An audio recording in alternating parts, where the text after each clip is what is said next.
তোমরা বাচ্চা মানুষ, তোমাদের বয়স কম, তোমরা অনেক বেশি বেড়ে গিয়েছো। তোমরা চেয়েছিলা সরকারি চাকরি, তোমরা হয়ে গেছো সরকার।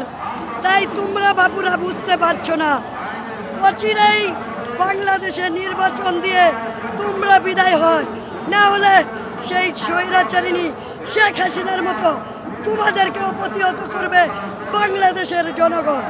আমি একটি কথাই বলতে চাই, ওরা 5 দিন আন্দোলন করেছে,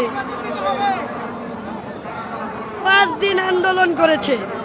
5 দিন আন্দোলন করার পরে ওরা ওদের সেই আন্দোলন যখন ডিবিতে ওদেরকে ধরে নিয়ে গিয়েছিল, সেদিন তারা প্রত্যাহার করেছে, তাদের ছাত্ররা আন্দোলন থামিয়ে দিয়েছিল। কিন্তু আমাদের বিএনপির ভাইস চেয়ারম্যান জনাব তারেক রহমানের নেতৃত্বে বাংলাদেশের আপামর জনসাধারণ সেদিন রাস্তায় নেমে এই সরকারকে হটিয়ে বাংলাদেশে আজকে একটি সরকার প্রতিষ্ঠিত করেছে। তাই বলতে চাই, ছাত্ররা আমরা কিন্তু অভিভাবক, আমরাও মাঠে ছিলাম।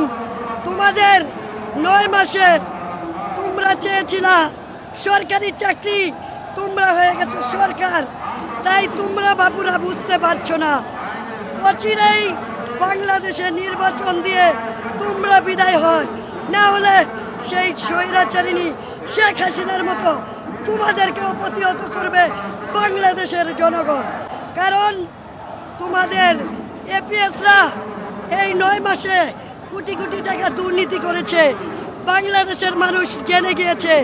তাহলে তোমরা কত শত শত কোটি টাকা আজকে তোমরা ইনকাম করেছ, দুর্নীতি করেছ, বাংলাদেশের মানুষ জানতে চায়। তাই বলবো, তোমরা বাচ্চা মানুষ, তোমাদের বয়স কম, তোমরা অনেক বেশি বেড়ে গিয়েছ।